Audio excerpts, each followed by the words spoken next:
Globalisasi. Iya, kata yang tidak asing bagi kita. Globalisasi membuat dunia terasa tidak berjarak. Pertukaran informasi terjadi sangat cepat. Dan cara kita memandang dunia kini lebih jauh dan terbuka.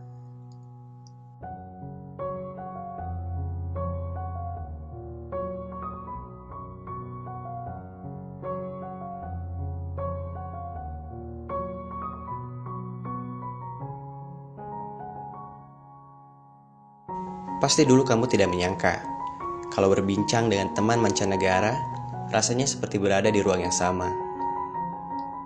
Belanja barang impor seperti jajan di warung depan rumah. Rasanya dunia bergerak sangat cepat dan semua itu ada di tangan kita. Namun, di balik layar dunia yang hingar-bingar ini, apa yang sebenarnya terjadi dan apa dampaknya bagi kita dan bangsa kita.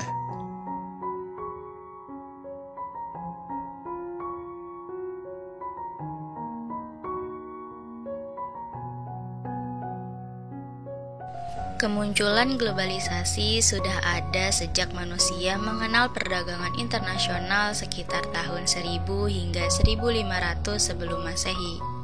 Itu artinya globalisasi sudah ada jauh sebelum Indonesia menjadi jajahan bangsa Eropa.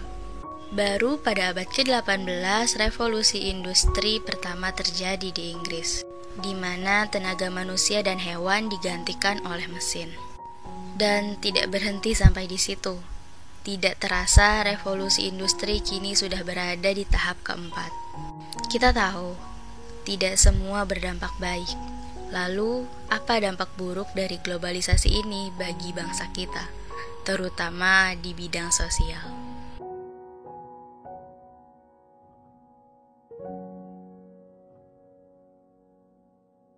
Video bullying atau perundungan yang dilakukan oleh sejumlah remaja putri di bawah umur di Cilacap, Jawa Tengah viral di media sosial. Saudara, aksi perundungan ini membuat resah orang tua korban. Aksi tawuran antar warga kembali terjadi di dua lokasi. Karena diduga terlibat kasus pornografi online dan korbannya merupakan sejumlah mahasiswa. Pergeseran budaya juga mempengaruhi psikologis masyarakat. Itu hanyalah beberapa dampak negatif yang terjadi akibat globalisasi. Di samping itu, masih ada beberapa yang mungkin tidak kita sadari, seperti diskriminalisasi suku bangsa, sikap intoleran, maraknya individualisme, penyalahgunaan sosial media, dan masih banyak lagi. Tapi, mari kita merenung, apakah ini bangsa Indonesia yang diharapkan oleh para pendiri bangsa? Indonesia adalah negara yang besar, dengan 3 pilar utamanya, yaitu Pancasila, Undang-Undang Dasar 1945, dan Bhinneka Tunggal Ika, menjadikan Indonesia sebagai bangsa yang hebat.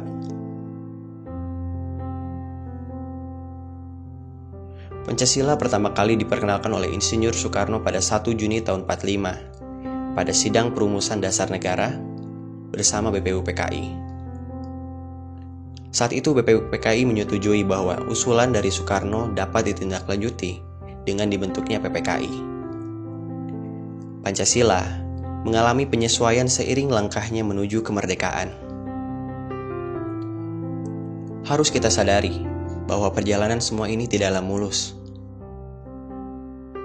Soekarno pernah mengatakan kalau Pancasila adalah dasar filsafat dan jiwa bangsa Indonesia.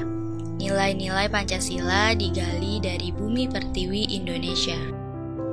Nilai yang terkandung dalam Pancasila sudah ada dalam kehidupan masyarakat Indonesia jauh sebelum kemerdekaan.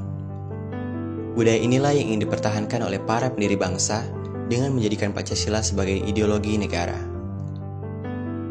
Mereka yakin, dengan Pancasila, Indonesia memiliki fondasi yang kuat dan pegangan.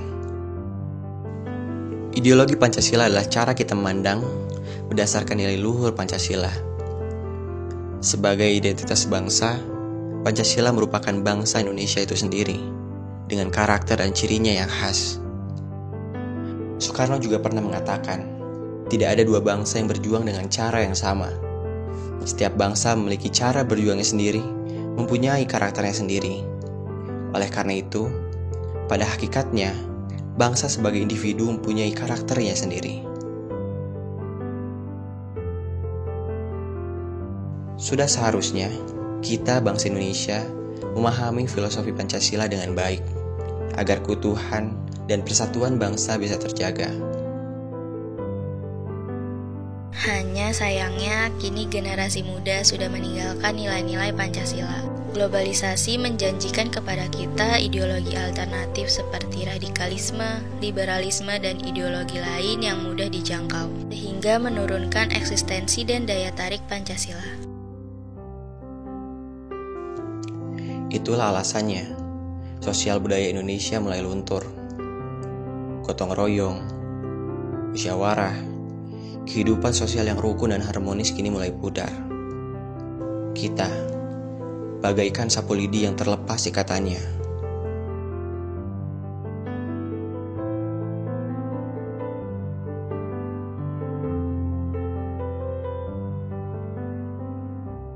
Memang, globalisasi tidak bisa kita hindari.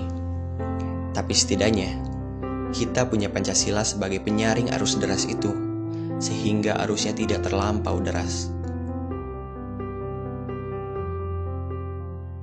Kita tidak bisa sekedar memahami Pancasila, namun harus dihayati dan diwujudkan dalam kehidupan kita pribadi dan seluruh masyarakat Indonesia, sehingga akan tumbuh kesadaran dan kebutuhan untuk hidup berbangsa dan bernegara berdasarkan Pancasila.